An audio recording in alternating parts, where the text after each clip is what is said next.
Bienvenidos a Sector del Terror. Antes de comenzar, me gustaría saber desde dónde y a qué hora me escuchan. Y recuerda suscribirte si no lo estás. Primer relato. Eran las 3:47 de la madrugada según el reloj del tablero. Llevaba 6 horas conduciendo por esa carretera recta que corta el desierto entre Moctezuma y Nuevo Casas Grandes. La ruta estaba vacía, como siempre a esta hora. Solo las líneas amarillas intermitentes bajo mis faros rompían la monotonía del asfalto. Había hecho este viaje docenas de veces. Conocía cada curva, cada bache, cada letrero oxidado. Por eso noté de inmediato cuando algo cambió. Fue un destello, blanco, cegador, como si alguien hubiera encendido el sol por un segundo justo frente al tráiler. El motor murió al instante. La radio se llenó de estática antes de enmudecer. Las luces del tablero se apagaron una por una, como si algo las estuviera desconectando con calma. El volante se puso rígido bajo mis manos. El tráiler se deslizó unos metros antes de detenerse por completo en medio de la carretera. La oscuridad era absoluta. Bajé con mi linterna, esperando encontrar un cable suelto o un fusible quemado. Pero cuando apreté el botón, la luz no respondió, ni siquiera un parpadeo. Entonces lo escuché. Un zumbido, bajo, constante, como el sonido de un transformador eléctrico, pero más agudo, más orgánico. Levanté la vista y ahí estaba, flotando sobre el camino, a unos 100 metros delante de mí, una esfera metálica perfecta. No reflejaba la luz de la luna, no emitía ningún destello, solo estaba ahí, suspendida en el aire, vibrando con ese sonido que parecía filtrarse directamente en mis huesos. Y supe, con una certeza que me heló la sangre, que esa cosa no había aparecido por accidente. Estaba esperándome. El zumbido se había adueñado de mis pensamientos, resonando dentro de mi cráneo como si alguien hubiera introducido un taladro en mis oídos. Retrocedí hacia la cabina, pero cada paso parecía equivocado, como si el suelo estuviera más lejos de lo que recordaba. Al girarme para agarrar el estribo, noté el silencio. No era solo ausencia de ruido, era algo más profundo. El viento había dejado de mover los arbustos. Los grillos no cantaban. Ni siquiera sentía el roce de mi ropa al moverme. Era como si el mundo entero hubiera sido envuelto en algodón. Mis manos encontraron la manija de la puerta, pero antes de abrirla, un pitido agudo estalló en mi oído derecho, tan intenso que sentí como algo caliente, sangre, corría por mi cuello. Luego, negro. Desperté con un jadeo. El motor ronroneaba bajo mis pies. El volante vibraba entre mis manos. El tráiler avanzaba por la carretera como si nada hubiera pasado. Miré el reloj. 7:13 AM. 3 horas y 26 minutos desaparecidos. El vehículo estaba estacionado en una zona de descanso que reconocía a 40 kilómetros de donde recordaba estar. Mis manos temblaban al apagar el motor. El parabrisas estaba completamente empañado, gotas de condensación resbalando por el vidrio. No del frío exterior, de adentro, como si alguien o algo hubiera estado respirando aquí durante horas. Mis dedos tocaron el cinturón de seguridad, abrochado, pero yo jamás lo había vuelto a colocar. En el espejo retrovisor, la carretera vacía se extendía bajo el amanecer. Y por un instante, antes de que pudiera detenerlo, mi mente repitió la pregunta que no quería formular. ¿Qué más habían abrochado mientras yo no estaba consciente? El sol de la mañana no logró disipar el frío que llevaba pegado a la piel desde la madrugada. Revisé el tráiler con meticulosidad de mecánico, buscando cualquier explicación racional. El motor arrancó al primer intento. La batería mostraba carga completa. Los fusibles intactos. Fue al rodear el remolque que las encontré. 3 marcas circulares grabadas en la pintura del costado derecho, como si alguien hubiera presionado esferas metálicas al rojo vivo contra el acero. El borde de cada círculo era perfecto, demasiado preciso para ser obra de herramientas humanas. Al pasar los dedos por las marcas, sentí un hormigueo eléctrico que me hizo retirar la mano de inmediato. Dentro de la cabina, el GPS seguía mostrando mi ruta. Una línea recta impecable atravesando el desierto. Hasta ese punto, a 15 kilómetros de donde recordaba el encuentro. Allí, el trazado saltaba bruscamente, como si el vehículo hubiera teleportado esa distancia en cuestión de segundos. No había registro de frenadas, ni cambios de velocidad. Esa noche, en la pensión donde solía descansar, descubrí la última anomalía. Bajo la luz amarillenta del baño, al quitarme la camisa, noté un parche de piel irritada en mi hombro derecho. Al principio pensé que era una quemadura solar, pero al apagar la luz vi lo imposible. La marca brillaba, un resplandor tenue, verdoso, que pulsaba al ritmo de mi corazón. Al tocarla, sentí un dolor sordo que no venía de la piel, sino de algo más profundo, como si el hueso mismo estuviera marcado. El reflejo en el espejo me mostró lo que mis ojos no querían ver, las mismas marcas perfectas que en el tráiler.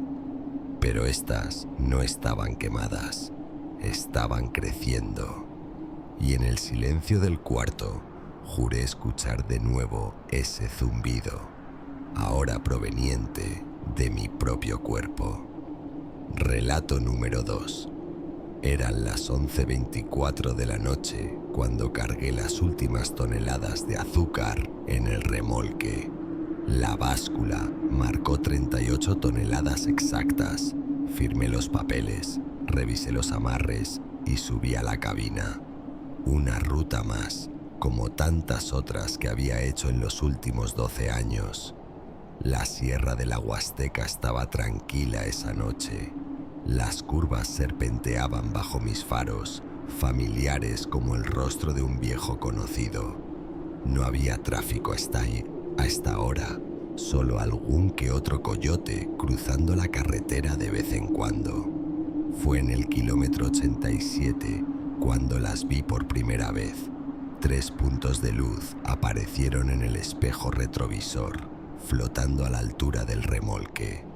Pensé que serían motocicletas, aunque no escuchaba ningún motor. Esperé a que se acercaran para darles paso, pero mantuvieron la misma distancia, como si estuvieran midiendo mi velocidad. Al tomar la siguiente curva, noté algo imposible. Las luces no seguían el camino, flotaban en línea recta, cortando a través de la montaña, solo para reposicionarse exactamente detrás de mí al salir de la curva, como si conocieran el trayecto mejor que yo. Un hormigueo incómodo subió por mi nuca. El aire dentro de la cabina se espesó de repente, cargado con un zumbido metálico que resonaba en mi esternón. No venía de los parlantes ni del motor, venía de las luces. Y por primera vez en todos mis años manejando, sentí el impulso de pisar el acelerador hasta el fondo. Mantuve las manos firmes sobre el volante, pero el sudor frío ya me corría por la espalda. Las luces seguían ahí, imperturbables, reflejándose en los espejos laterales como 3 lunas artificiales. Intenté concentrarme en la carretera, pero algo empezó a fallar en el tablero. La aguja del combustible oscilaba entre lleno y vacío. El tacómetro marcaba 8000 RPM cuando el motor apenas ronroneaba a 1500. El cronómetro avanzaba minutos en segundos, luego retrocedía, como si el tiempo mismo se hubiera torcido dentro de la cabina. Cambié frenéticamente las estaciones de radio. Solo encontré un mismo sonido en todas las frecuencias, una respiración profunda y ronca, como si alguien con los pulmones llenos de líquido estuviera sentado a mi lado. Apagué el aparato. El sonido continuó. Miré por la ventana buscando algún punto de referencia. El paisaje nocturno se repetía, la misma curva cerrada, el mismo letrero oxidado de deslave frecuente, el mismo árbol torcido. Ya había pasado por ahí. Estaba seguro. El GPS se reinició solo. La pantalla mostró por un instante mi ubicación exacta, en el punto de partida. Luego se apagó definitivamente. Decidí detenerme en la próxima estación de servicio. Necesitaba aire. Necesitaba comprobar que no estaba soñando. Pero cuando las luces de la estación aparecieron en la distancia, noté algo que me heló la sangre. Las 3 luces que me seguían se habían multiplicado. Ahora eran 6, y esta vez brillaban en rojo. Las luces rojas desaparecieron justo cuando entré al estacionamiento de la estación de servicio.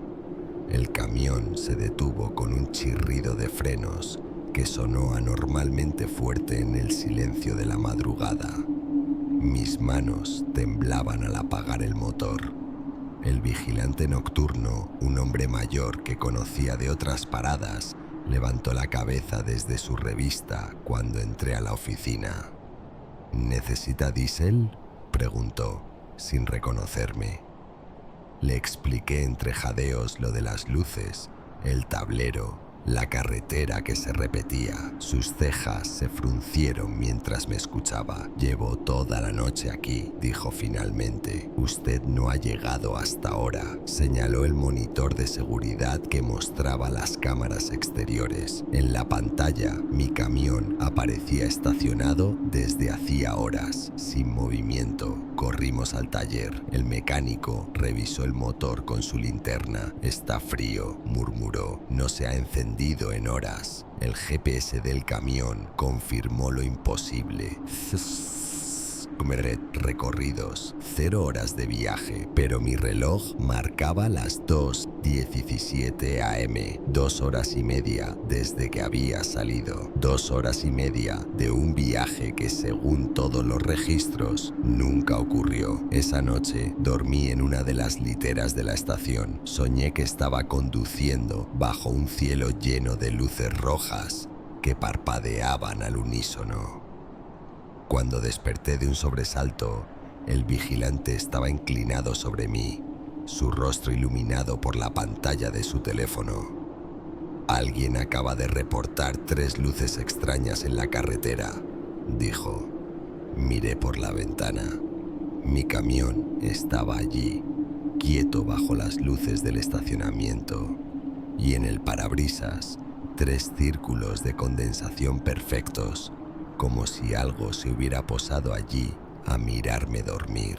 Último relato. La humedad de la selva se pegaba a la piel incluso de madrugada. El termómetro exterior marcaba 28 grados y el aire que entraba por la ventana sabía a tierra mojada y hojas podridas. Llevaba 3 horas conduciendo por esa ruta solitaria, con solo mis faros cortando la oscuridad y el zumbido constante del refrigerador como compañía. Fue al salir de una curva cerrada cuando lo vi, una estructura suspendida sobre la carretera a unos 100 metros de altura. No era un helicóptero, no había ruido ni luces de navegación, tampoco una torre, no había cables ni soportes visibles, solo un objeto negro, más ancho que alto, flotando en completo silencio. Reduje la velocidad sin darme cuenta. Las manos se me aferraron al volante con más fuerza de la necesaria. El objeto no se movía, no hacía nada, solo estaba ahí. Al pasar justo debajo, sentí un escalofrío que no tenía nada que ver con el aire nocturno. No era miedo todavía, sino algo más sutil. La certeza de que, en algún momento entre el segundo en que levanté la vista y el momento en que pasé bajo aquella cosa, algo había cambiado. Miré por el espejo retrovisor cuando me alejé. La estructura seguía en su lugar, inmóvil, y por un instante, bajo la tenue luz de la luna entre las nubes, juré ver una serie de puntos brillantes en su superficie inferior, como ojos, como si me estuvieran viendo irme. El volante comenzó a vibrar entre mis manos 10 minutos después de pasar bajo la estructura. No era el temblor normal del camino, sino algo más profundo, como si el propio remolque estuviera temblando desde adentro. Miré por el espejo lateral y vi el vapor. Una neblina oscura salía por las rejillas de ventilación del refrigerador, demasiado espesa para ser solo condensación. Se arrastraba sobre la carretera como una mancha de aceite, persistente incluso a 80 kilómetros por hora. El olor llegó hasta la cabina, dulzón y agrio a la vez, como carne dejada al sol mezclada con algo químico, industrial. Detuve el camión en el próximo ensanche. Las vibraciones cesaron al poner punto muerto, pero el vapor seguía saliendo, ahora en espirales lentas que se enredaban en el aire húmedo. La luz interior del remolque parpadeó cuando abrí las compuertas. El frío me golpeó en la cara, un aire gélido que no correspondía a la temperatura programada. Recorrí con la linterna cada pallet, cada rincón. La carga de productos perecederos estaba intacta, los sellos de seguridad sin violar. Pero el olor persistía, más fuerte ahora, concentrado en un rincón cerca del sistema de refrigeración. Al arrodillarme, encontré el piso húmedo, pegajoso al tacto. La linterna reveló un charco oscuro que no reflejaba la luz correctamente, como si estuviera absorbiéndola. Lo más inquietante fue el silencio. El motor del refrigerador debería estar rugiendo para mantener esa temperatura, pero solo emitía un zumbido bajo, irregular, como si algo le estuviera robando la energía. Al cerrar las compuertas, noté que el vapor había dejado marcas en la pintura exterior, patrones que se asemejaban a huellas digitales enormes, como si manos invisibles hubieran estado tocando el remolque. El primer copo de nieve cayó sobre mi brazo al subir a la cabina, en medio de la selva, a 30 grados centígrados. La central respondió a mi llamado con la calma de siempre. Verificaremos las cámaras y te llamamos, dijeron. La espera debería haber sido rutinaria. El olor a podrido seguía impregnado en mi ropa, aunque el remolque llevaba kilómetros limpio y funcionando normalmente. Cuando el teléfono finalmente sonó, la voz del supervisor tenía un tono diferente. Las cámaras fallaron, dijo sin preámbulos. 8 minutos y 14 segundos de grabación perdidos. Solo hay negro, pero el audio... Hizo una pausa demasiado larga. Hay algo en el audio. Me enviaron el archivo. Al reproducirlo, solo se veía oscuridad, pero los sonidos... Primero fueron golpes. 3 impactos sordos contra las paredes del remolque. Luego vino el chirrido, el sonido de algo arrastrándose sobre el piso metálico. Por último, el peor de todos, una respiración profunda, húmeda, con un silbido al final de cada exhalación, como si saliera de pulmones perforados. Esa noche, en el taller, los mecánicos no encontraron fallas, pero cuando revisaron el sistema de refrigeración, El técnico más joven palideció. «Jefe», murmuró señalando el monitor de diagnóstico. «Esto dice que la temperatura bajó a 40 degrees tasa por esos 8 minutos. El sistema no puede lograr eso ni en teoría.